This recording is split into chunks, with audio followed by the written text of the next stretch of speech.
talk about MCLs. I'm just kidding. Yikes. Wow. Serious note. I can wait for fantasy football. I'm sure I can. I can do it. We can do it. Welcome back. We Were Gamers, episode 126. Got to ramp my energy a little bit. I'm kind of worn out from leveling up over the weekend. Uh-oh.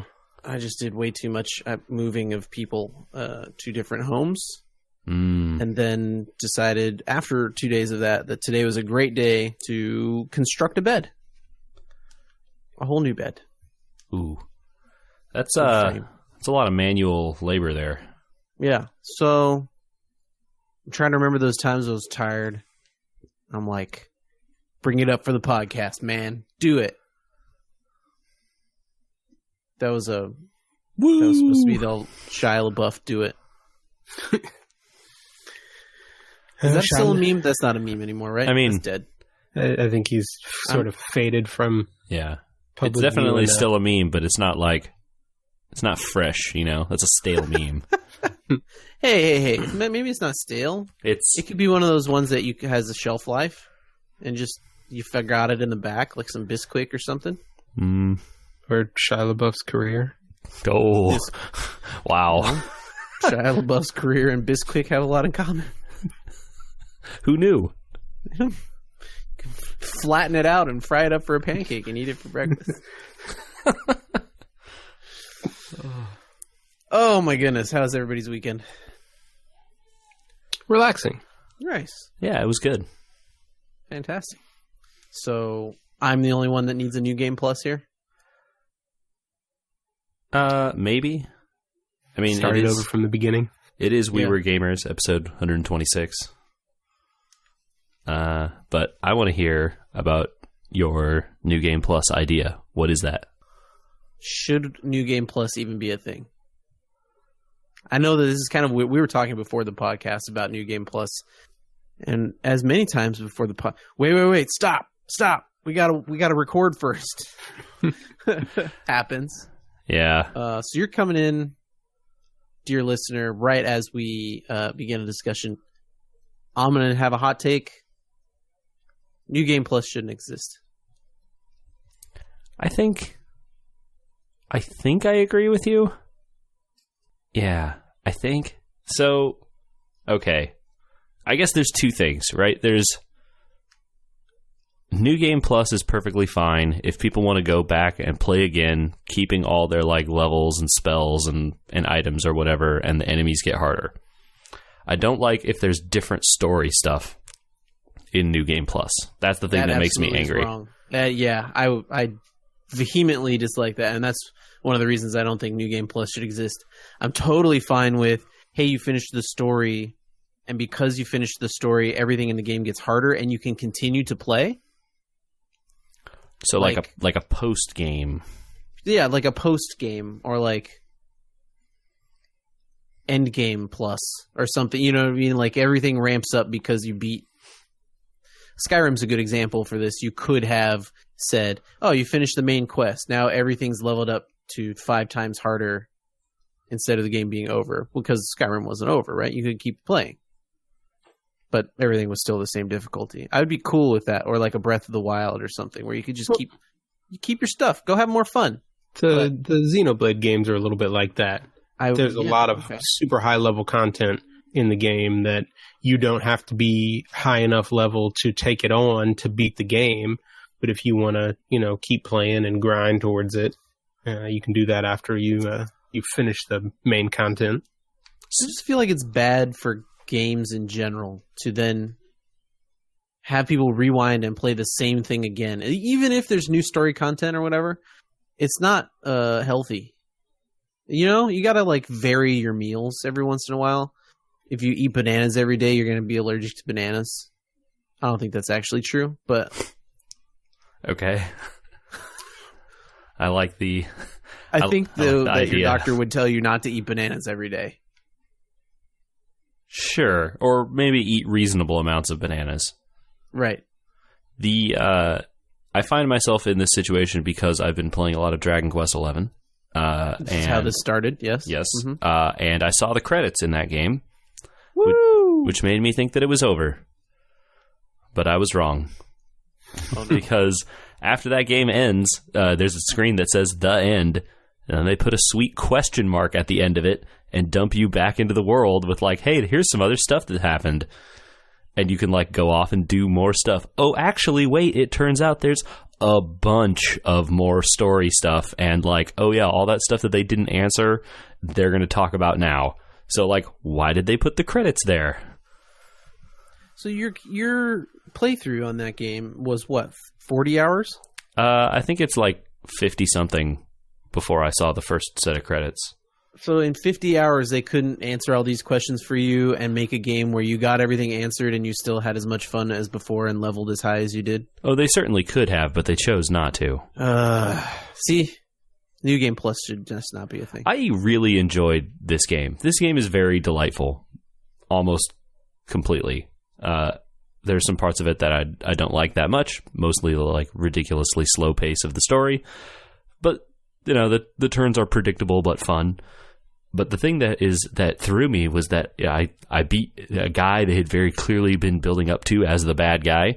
It's not like a spoiler or secret. Like, you know exactly who the bad guy's going to be. Not maybe from the outset, but like pretty darn quick you figure out, oh, this is the bad guy. I like stories like that. And then, you know, you beat him at the end. And you're like, yay, I beat the bad guy. And then they're like, hey, after the end and all the credits, they dump you back onto a screen. And they're like, hey, go visit your friends. And then you go visit your friends and stuff happens. And it's still bad. But we beat the bad guy. What happened? And here you go again. Oh, boy. So, anyway, that still didn't deter you, huh? Well, I mean, they didn't answer everything. There were big unanswered questions of like, they showed a guy or they showed an event, a thing that happened, and then just like didn't talk about it at all. And you just like, Michael, I feel like JJ and I landed on the same opinion very quickly, despite his unfortunate turn of events with having to play more Dragon Age. Are you a New Game Pluser or not? So I, like JJ, I also finished a game. Whoa! Which also has a New Game Plus unlock. Oh no! So I finished playing through Timespinner. Oh, cool. Which was, it was a lot of fun. It took me, I think, 11 hours probably to get through all of it. So it's not a super long game, but it was still a lot of fun. And they do the thing where you get to the end and you beat the boss, and then it dumps you back into it. And there are more things for you to explore. There are some more in-game bosses for you to fight. There's actually a whole nother map for you to discover if you make certain choices after you get dumped back into the game. So they do a good job with sort of the in-game content. But then they also, when you beat the boss the first time, the credits roll, and then you unlock New Game Plus, but it also unlocks 2 new difficulty modes. So you have Nightmare mode, where you can keep all your stuff, and like you were saying, the difficulty ramps way up. You start back over at the beginning of the story. And there's also Nightmare Level 1 mode, where the difficulty ramps way up, and I think you are locked to a Level 1 character. Whoa. Is unlocking a higher difficulty for beating a game the same as New Game Plus? So, yes and no. It is New Game Plus in the sense that you can play the new game at any of the difficulty levels you choose. So you're not locked into playing it at the super high difficulty. If you want to just run through the game after you finished it at the regular difficulty, or on easy just to see the story again, or make different choices, or do side quests that you didn't do the first time, you can just sort of run through it a lot faster. I think that for games like Time Splitter and these other sorts of action games that are typically shorter, I think something like a higher difficulty mode, especially if the game is really about a lot of the gameplay and less about the story, can be like a New Game Plus. For example, a game like Bayonetta, or Vanquish, which I've played recently. Those are great games because when you finish them, the game is not that long. It's like maybe a handful of hours or, 8-10 hours at the most. And when you get to the end, you've gained, some level of mastery. But then when you step it up to the harder difficulties, all of a sudden now, certain moves become less valuable because you can't spam that one heavy attack move or whatever anymore because the enemies counter you. That kind of stuff. And then in those cases, right, the New Game Plus is very valuable because it teaches you to play a completely different way. Whereas, maybe your traditional RPG having a New Game Plus is less interesting other than just like, hey, I really like playing this game and I want to do it again at high level. I think that maybe I can limit the scope of my argument then to just maybe RPGs that are 30 plus hours don't need New Game Plus. And so as an interesting tag on to that idea is what Square Enix has done in the PC ports of the Final Fantasy games. They have added in the different toggles that you can turn on and off. So you can be playing through a regular game, fire it up for the first time and decide you want to toggle on level 99 mode, or you want to toggle on invincibility, or you want to toggle on no encounters.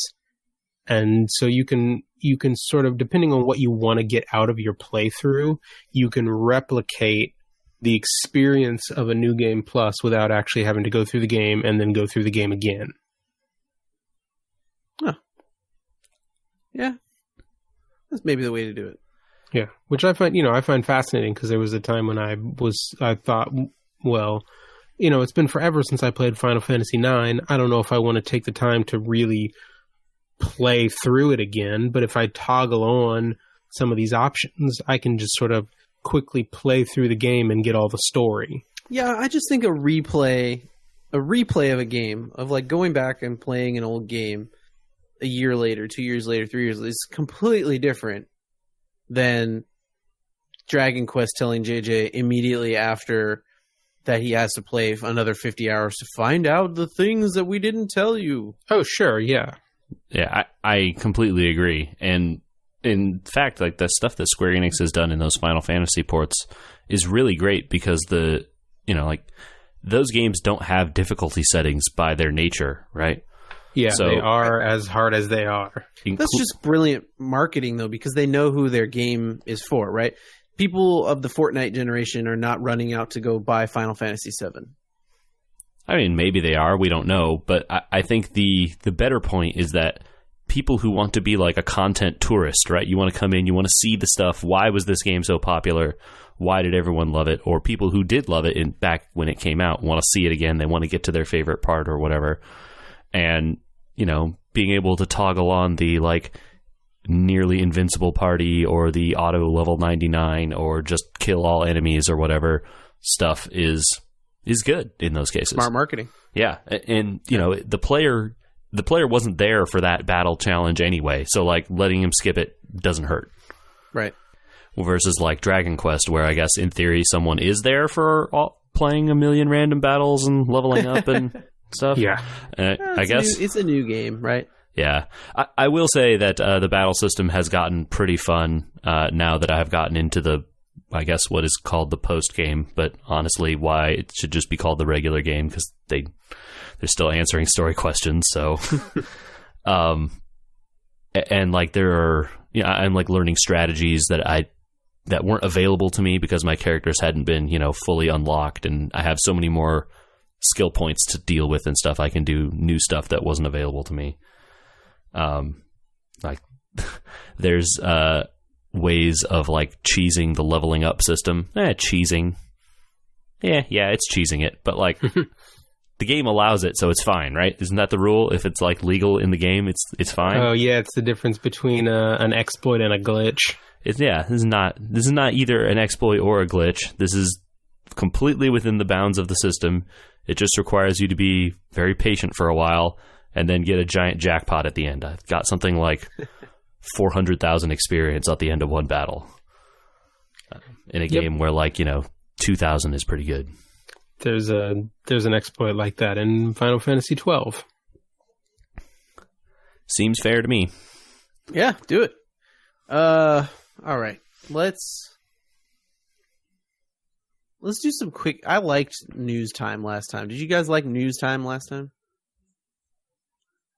I like the news. I think we had a good time with it. Yeah. Let's do some quick hits today of some news that I found. And just let's do some quick impressions, I think. There's been a lot of shakeup, I think, with Obsidian maybe being bought by Microsoft. I think that's pretty much a closed deal. Which I think everybody here thought was a good thing. Yeah, I mean, we'll see. Assuming it goes through, I want Obsidian to keep making games, and if Microsoft is willing to pay them to do that, let's go.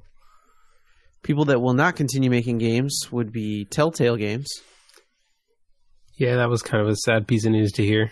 Gosh, yeah. And you feel bad with the way it happened. They just hey, guys, Monday morning, we're laying off the entire company. Bye. That's a pretty garbage way to treat your employees. Yeah, although they're going to finish the Walking Dead game they were working on, I believe I saw. Skybound, it sounds like, rebought the rights, and they're having their in-house game studio finish it.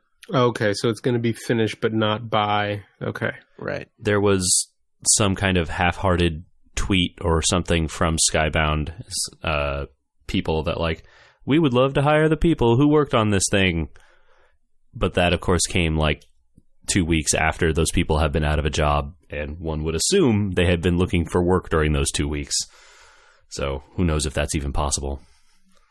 I just don't understand how you have a company and then, we're out of money. I guess we'll just close down tomorrow. Yeah, that seems pretty badly mismanaged. I mean, I can understand, if your company was on a financial... Look, business people's job is to know cash going in, going out, that kind of stuff. There's literal things that people do that track this stuff. So they couldn't have been surprised that the money was running low, right? Or they shouldn't have been anyway. Yeah, there it is.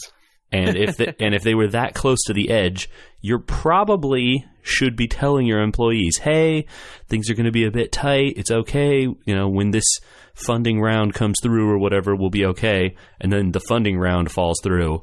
And then now you're like, oh, this is bad. We have to lay people off. Yeah, no severance, nothing. Wow. But at least you have the warning of, hey, if this funding round falls through, it's going to be bad. Instead, it's just you come in Monday morning and you're like, everyone's gone. Bye. Yeah. I do wish all the developers their luck. I don't wish for the people running that business to have any luck running another one. Yeah, it seems crazy. Yeah, they took a company making good games and couldn't make a profit. I don't understand. And it sounds like that game, that company really only had one really big hit, and that was that first Walking Dead game. Oh. And even the Batman game wasn't that popular, huh? I don't know. But, I mean, they must have sold some number of copies. Yeah. But it sounds like the big breakout hit was kind of what they had been banking on, and that just didn't happen again. Gotcha. Which I don't know whose fault that is. Well, Disney/LucasArts also decided to send a cease and desist to another company. The people making the Unreal 4 remake of KOTOR got a shutdown notice. I think they were calling it KOTOR Aperion. I can't say that word. Aperion? I don't know. All the more reason for people, if they want to make a fan game, to never, ever announce it, to simply just work on it and then release it, and then disappear back into the dark. Yep. I don't know. Was he getting funding for making that game? That was the first I had heard of it, but I don't know. I see. Okay. Odd that they would just straight up shut it down rather than, hey, buddy, come on over here. Let's talk about remaking this game. No, I feel like them shutting it down is usually the normal move for 90% of those fan games. But I would love to be wrong. Fair enough. All right, so two studios-ish shut down, and a studio maybe that should be shut down, but apparently is still making the game, Star Citizen. Oh my. Have you heard about this, Michael? Star Citizen? No, this one I haven't heard about. Squadron 42 people? No, I have not heard about this one. Cloud Imperium Games or something? Yeah, Twilight Imperium Games, Roberts Space Industry. I would call this the epitome of a pyramid scheme, maybe? It is the most funded Kickstarter-like game. That's what I would say. Ever. Millions of dollars. Okay. And continuing. Like not even a small millions, like many millions. Many, many millions. The people that made... what were those games? The Wing Commander games? Am I wrong? Okay. Yeah, I think he was the... Roberts was one of the leads of those games back in the day or something like that. I think this was funded in 2012 or 13 maybe. It's been a very long time. And they promised the moon to people on a static multiplayer universe game and also a side game called Squadron 42, which was like basically Wing Commander but not because he doesn't have the license. Sure. And we're going to have a lot of people, Mark Hamill and all these other people come back and reprise roles, plus new people like Gillian Anderson. And to fund that, they have continued to sell starships to people, like just straight up, hey, buy this starship, and then we'll also sell you insurance for it. And so that if it blows up in the persistent universe, you can have it remade for free. And then they've done the most awful thing where they only sell X number of certain types of ships and then allow people to resell those to other people after they run out. It's like, oh, I bought one of only 200 of this ship that is going to exist in the game. If you want it, you can buy it from me for, 1.5 times what I paid for it. So it's digital Comic-Con. Got it. So they've now released probably 150 of those ships for a game that has a barely workable alpha. That you can, in the alpha, go to a hangar bay and walk around with these ship models. Thrilling. Yeah. And they decided this week to release a huge CGI trailer for Squadron 42. Very motion, face tracking, all sorts of stuff with all the actors that they had talked about. Mark Hamill, Gillian Anderson, a ton of actors. I think Gary Oldman's in there. A bunch of them. No game footage. Yeah. Like a 4-minute movie trailer, essentially. Wonderful to watch. Doesn't prove to me that there's any game coming. Thoughts, JJ? I mean, those Wing Commander games had a lot of FMV, so it's true. I guess showing movies is not that bad. It's kind of what you're looking for in a Wing Commander. Yeah. But so not that it's the same level of company, right? It's a little apples and oranges. But didn't Blizzard do similar marketing for some of the StarCraft games? For their games in general, where they would just put out. Well, they put out the without cinematic, I guess. Yeah, the cinematic stuff.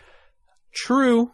I would say though that then Blizzard has then shown footage of the game or done esports matches or very recently other stuff that you would be able to actually see the game part of it. You'd have to go seek it out on YouTube or whatever. Whereas the trailer gets wide release, right? Okay. Very recently, too, the trailers are often followed very quickly by demos or releases. They make a TV commercial out of the trailer, and then on their YouTube channel, which is listed at the bottom of the trailer, they have a video of the actual game. That kind of stuff. I guess since Wing Commander is such an old game, we can talk about old games for a second. Do you guys like Command & Conquer? I played some Red Alert back in the day. I like Red Alert a lot. I also liked Command & Conquer Generals. I played a lot of that in college. That's a good game. Do you want EA to make you a 20th anniversary commemorative edition of Command and Conquer? I mean, it's coming, whether you want it or not. Is it going to be exclusive to the Origin platform? Because I'm sure it will. Thumbs down. Yeah, that's unfortunate. But like, I don't know, if it's like $10 or something, I would consider getting like all the Red Alert games or something. Yeah. Or like $20 for every Command and Conquer game, I would do that. I mean, I believe you can do that actually through the Origin service. Here, I'm gonna launch Origin. Oh God, Ooh. What did I do? It's gonna crash my whole computer, man. It's gonna take if you about haven't opened it recently, 20 minutes to update. They did a huge overhaul of the sign in with your EA account. It's gonna sit there and log you in for about an hour because then it has to download. Let's see if I can even remember my password. Yeah, that's true. I haven't launched Origin in a very long time. For a while, I might not even have it on this machine. I don't think I even pulled it. My credentials have expired. No doubt. Yep. There is a version of what you're asking for, JJ, already called like the Command and Conquer Classics Collection, and it has all the Red Alerts and Generals and basically all the cool ones with FMVs and right. Like, yeah, okay. Pre-EA owning them, basically. Yeah, I was going to say, can't you just like walk into a Staples to that one shelf they have of computer games and grab the CD off the shelf for $5? Man. Will the CD run? I bet the CDs still run or will show up, but I bet they won't like autoplay or whatever under Windows 10. Yeah, you can run them in compatibility mode, though. Yep. I was going to say, if you boot compatibility mode in Windows 10, it should work. I admit something terrible to you. I tried to play a game called Virtual Springfield that I found a CD of in the back of my closet. Like Simpsons? Yeah. Okay.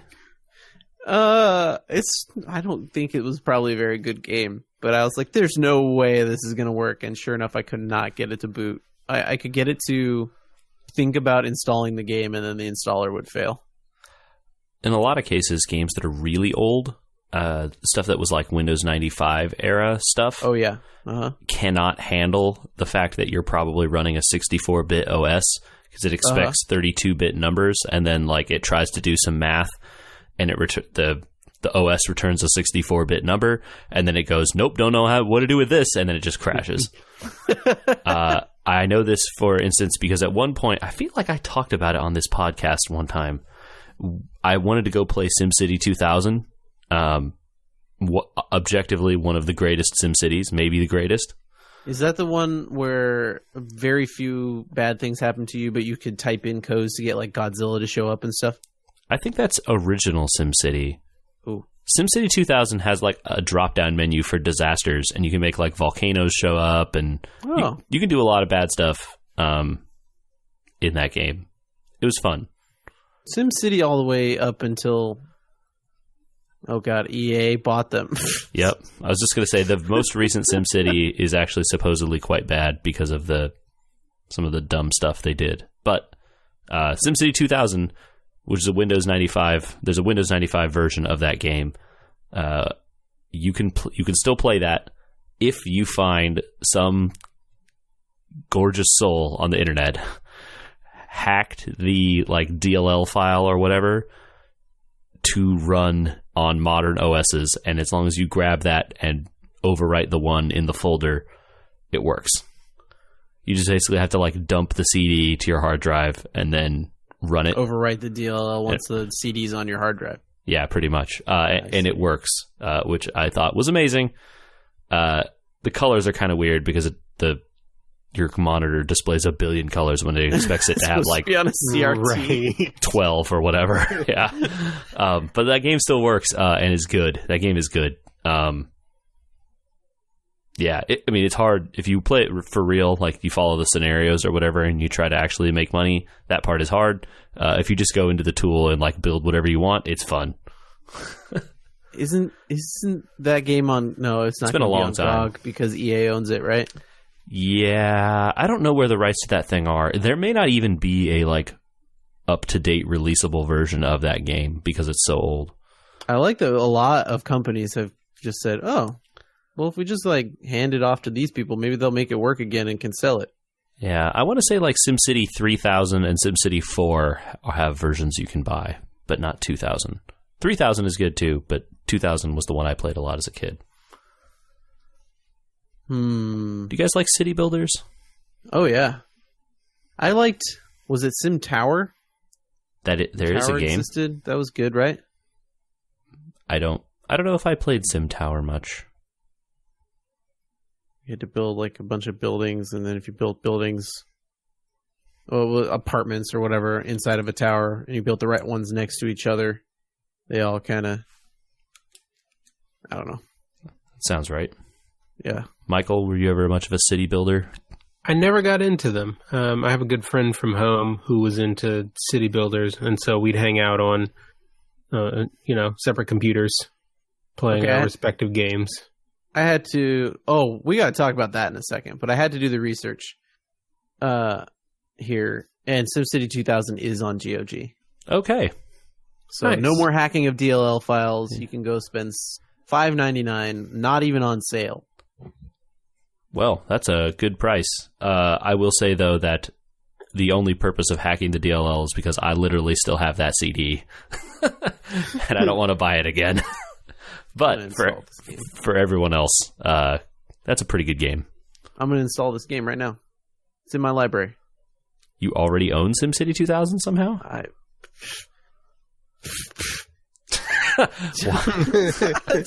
What am I doing asking that question like that? Apparently. There's a lot of stuff at home. Oh my God. We need to do a day on this podcast where we just flip through some of my online accounts. Because I have that game. Roller Coaster Tycoon's on here. That's a pretty good game too. That's a fun one. I like that game. I think that game is also really hard to like play for real, but I always just designed one ridiculous roller coaster that murdered everyone and had a good time. It's very easy to do that in that game because you just like don't finish the track and then let people get on it. This didn't happen all the time with consoles being a larger part of my life with the PlayStation and the N64. Most of the time we were playing games together, but there were multiple times that I dragged a PC to somebody else's house and then we played StarCraft on ladder, not against each other, but on ladder next to each other. Was that a common occurrence for others? It sounds like maybe Michael. Yeah, every once in a while. Usually the dragging of a system would involve dragging a console more than a computer. Or LANing, so you could do Warcraft 3. I was going to say, we did a lot of that in high school and college, is my recollection. But like LANing, in college especially, we would set up LANs like on the reg almost every weekend. It was like, hey, we're going to play CS, everyone come in here. Or there was Warcraft that was always going on in the dorms. Did you guys ever play many games that were like turn-based ones, like Hot Seat, like Heroes of Might and Magic, and that kind of stuff? Back in the day? No, not really. Turn-based what? Like Hot Seat, so like one computer, but you swap people. Like your turns go back and forth. Like You Don't Know Jack and stuff like that? Can you play You Don't Know Jack that way? Doesn't everyone have to be able to ring in at the same time? I'm trying to remember. I couldn't remember. So obviously that's not right. I'm trying to remember if I had, and I guess I haven't. What would be a hot seat game that you would... So the one for me was a lot of Heroes of Might and Magic 2 specifically. Because it's a turn-based game, you can play against the AI. You can ally, so it would be like, me and my other friend or whatever. We'd set up a game, have our two kingdoms allied against the 6 opponents or whatever, and then run around and go crush the AI.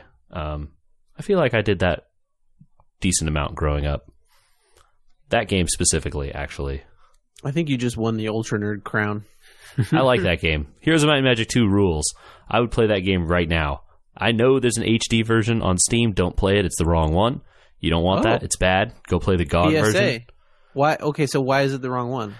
The HD version, they took the graphics and did that thing that they do sometimes when you're up-resing HD stuff and you make it look bad. Uh-oh. They did that, which sucks. And then they also didn't include all of the like fan-made stuff that has improved and made that game better over the years. Mm-hmm. And the HD version is incompatible with it because of the way they did it. So you can't apply that stuff after the fact to make this game good like the other ones are. And no one's out there modding the updated version of Heroes in Might and Magic, I'm guessing. Why would you? You can play the old one. Like, there's a widescreen mod that just, like, lets it fit. The map is so big, your character is so tiny in 1080p, but, you know, you can do it. I have to admit something here. I made a mistake and double-clicked the SimCity icon that popped up after I installed that game. Mm-hmm. And my monitor has now gone into, like, 640. Oh, yeah. Here, and I can't seem to get out of the game. Well, you can Alt F4 and hope that you don't hit anything bad. Yeah. Oh, boy. You could try Alt tabbing around and see if you can find the right one. Dope. Dude, SimCity 2000 has a good menu screen. It's not like Pac-Man Championship Edition level, but it's good. Yeah. This is not Heroes of Might and Magic news. Maybe it's related? No, it's not related. Let's just switch over to the Switch. Switching to the Switch. Okay. I think on this podcast we said something important for people at Blizzard to hear, and they heard it. I guarantee you it's thanks to us. Oh yeah? There's new Switch news from Blizzard? Mm-hmm. Blizzard was doing an interview. The producer on D3 was doing an interview. And they asked him, so this is kind of silly. Why is there no crossplay? And he said, it's not a matter of if, but when. And on this podcast, we said, there's no way we're buying that game unless there's crossplay. I mean, yeah, they should have crossplay. It's very silly if they don't. Again, reiterating the point. None of us were going to buy it. Now I'm on the fence.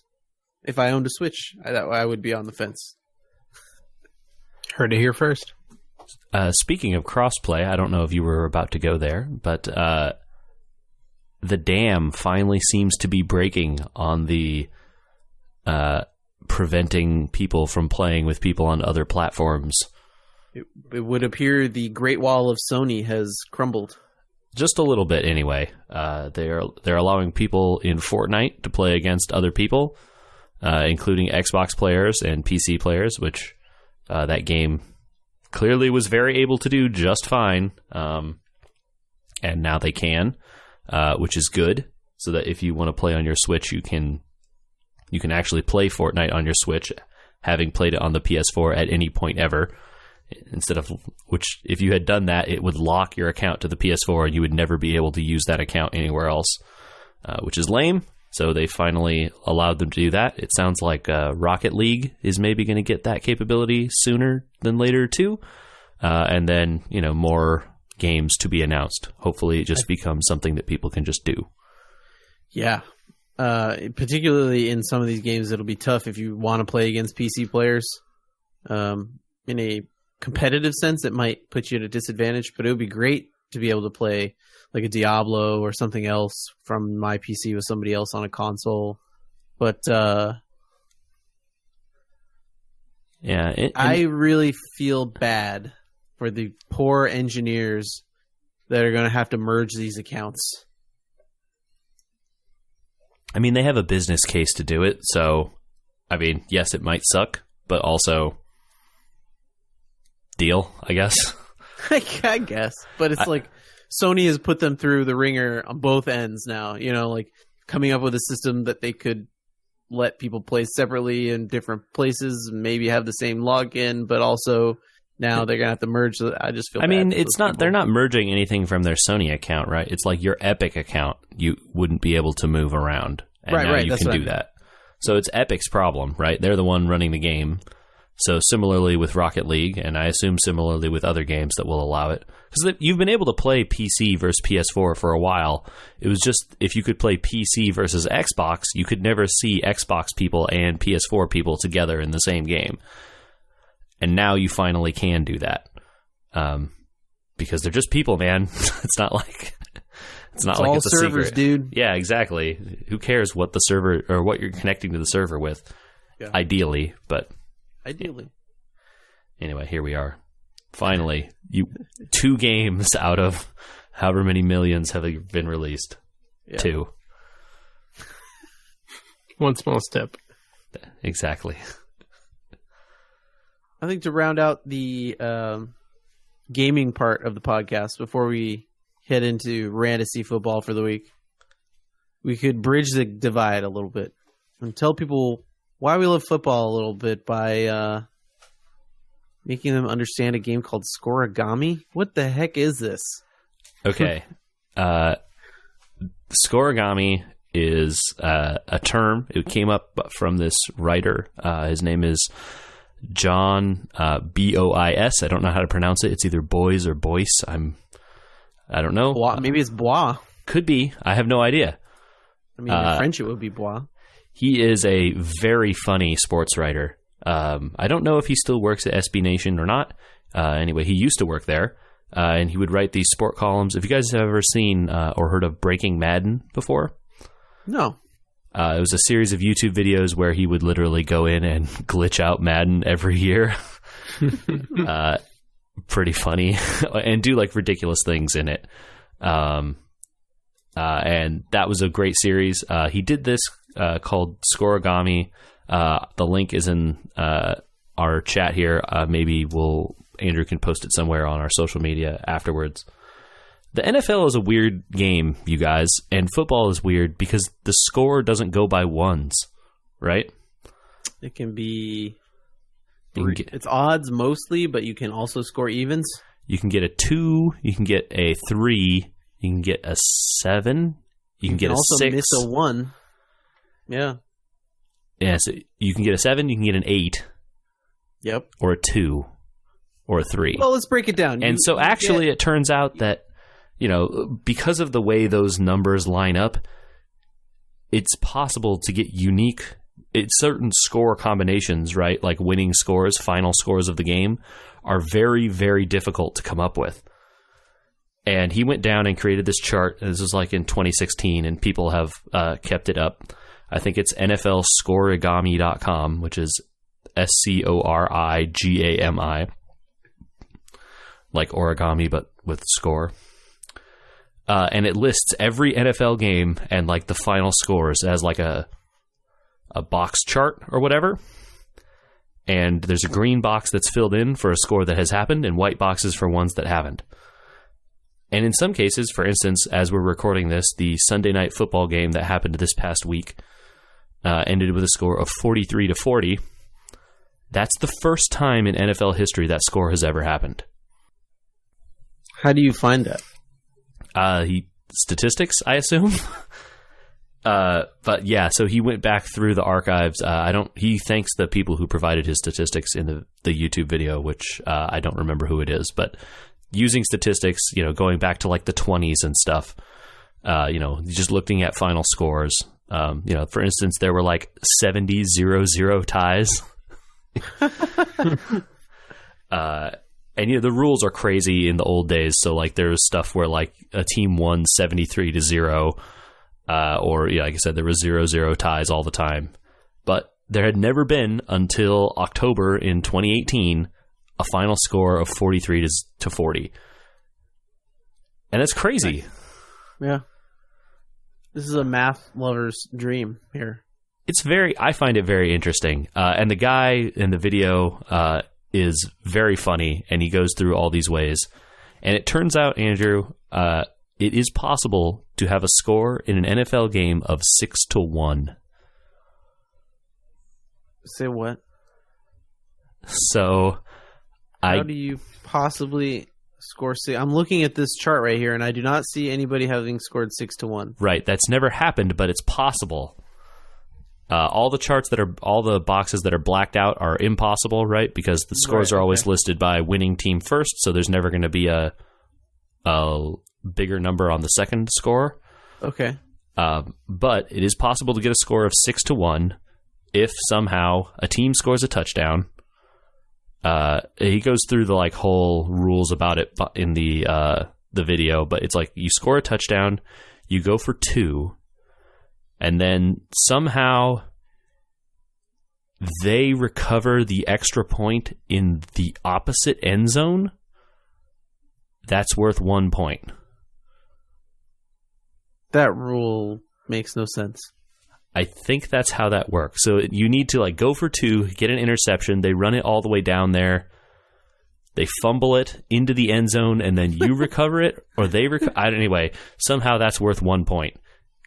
I would like to note that staring at this chart, I have noticed that a game has not ended in a safety tie. Right? But it has ended in a 3-safety tie. Yeah. It's very interesting. There's a lot of weird stuff in there. You're like, well, because if you think about all the weird pieces and how they line up, it's very improbable to get certain kinds of scores, right? And so, it's technically possible to get a 4-4 tie in the NFL. That is never, ever, ever going to happen, probably, right? The odds are so astronomical that both teams would get 2 safeties, and then that would be the final score of the game. I don't know, but he's going to have bingo on this 0 line pretty soon. So JJ, just to fill you in, we were talking about this earlier.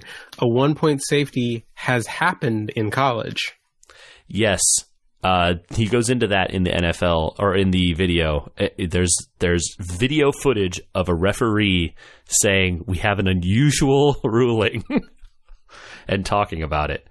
I don't know. Again, it's complicated to explain, but somehow it involves going back the other direction and kicks or something. It's very extremely improbable. Wow. Cool. Well, if people have other Scorigami versions of stuff like basketball, baseball, or other weird math things, they should send them to us. I agree. And the place to do that is podcast@wewergamers.com. Which is a real email address, and we read it all the time. So please send us cool stuff that you find there. You can follow us on Twitter and Instagram @WeWereGamers, and on Facebook @WeWereGamers as well. And post all that good stuff on there so that we can see it, because at least I think this stuff is cool. If you disagree, then post it, and then I can look at it and they can ignore it. Nice. I feel like Icarus. In that you flew too close to the sun? I had a strategy for kickers that I have put out there in the world before. One should look for kickers on teams that are bad enough not to get into the end zone, but also good enough to get to the red zone and then stall out. It turns out teams that are bad enough not to get in the end zone, but get into, kicking range, sometimes they just let up literally more sacks than completions. Oh, the Titans lost 21-0. Marcus Mariota was sacked 11 times and completed 10 passes, and my kicker goose-egged after hitting minimum of 8 points every week. And I lost a game where 5 of my players combined for 10 points, and I still only lost by 5. If I'd had any other kicker in the league.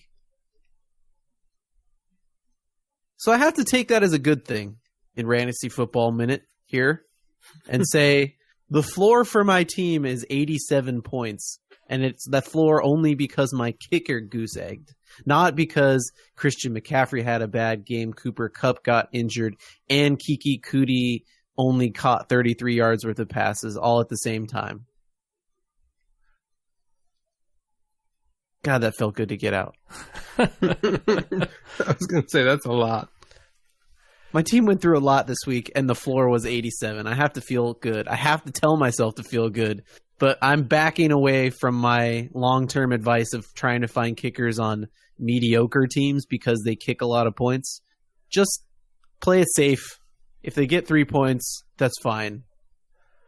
Go to kickers on good teams. The Cooper Kupp saga is unfortunate this week as well because it seems like he may miss some subsequent weeks now. As I said at the beginning of this podcast, let's talk about MCLs for a minute. Yeah. I have had 4 players this year go down to MCL injuries. It seems like maybe all this new tackling of people at the knees is not a good thing. They said it was a sprain, not a tear or something like that, so that's good. But yeah, I'll probably miss a couple weeks on that, which is a bummer. I was anchoring my receiving core. Same, honestly. He was doing traded away, so Odell much Beckham, better than Antonio Brown. Yeah. I might have to trade. Yeep. How did everybody else's week go? I lost because George Kittle was not utilized, and Green Bay gave up a ludicrous amount of points to San Francisco, which is sad. Yeah, and I lost because Aaron Rodgers did Aaron Rodgers things. And I had also, after a goose egg from Mason Crosby last week, I dropped him and picked up the Tennessee kicker. Hey, friend. Yeah, so I was in that boat right with you, Andy. We went down with the ship. We did not bail it out fast enough. It was the wrong boat. It was the wrong boat. You guys boarded the Titanic there, unfortunately. It was a straight shot. I don't even think we got past the iceberg. It was like straight into the middle of it and down. Went out, left the harbor, and then just like straight underwater. Yeah, the band didn't even have time to get their cases open. The nice thing for me was that I wasn't in a situation where any kicker in the league would have won it for me, but it does sting a little bit that if I had kept Mason Crosby, I would have won. Ugh. There's an old phrase, dance with the one that brung you. Honestly, why didn't they fire Mason Crosby after that game? That's what I want to know. Because he's old and they believe that it was a fluke. Well, they had enough faith in him to send him out for the long one at the end, so yeah. I guess they figured, well, he's going to hit the 53-yarder even if he misses all the short ones, so. And then he was perfect tonight. Yeah. Every other team would have fired him. You missed 6 out of 7 attempts, including extra points. He's gone.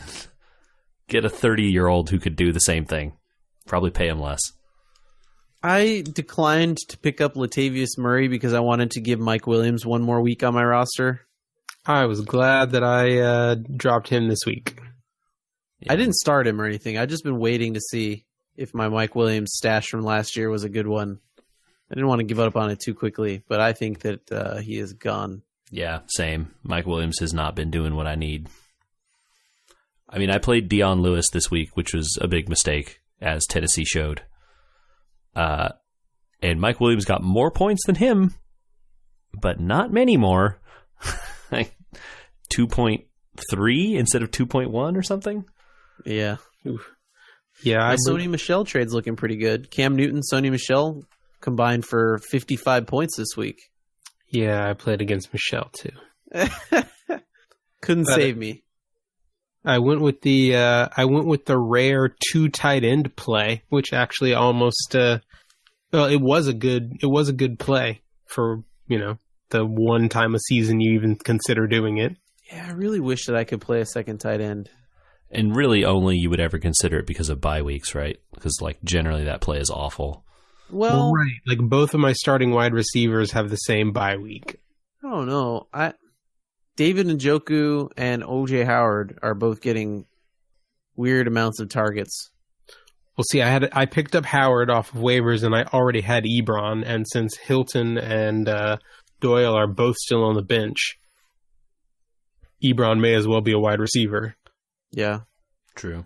Yeah. I might be trying to trade to upgrade my receiving core now that my running backs are pretty well set. I'm hoping that Christian McCaffrey's down game this week is a fluke. I'm also hoping that. Because I'm pretty invested. Well, we're on to week 6 now, right? Yep. Hopefully we're not all losers next week. On to better things. Yes, indeed.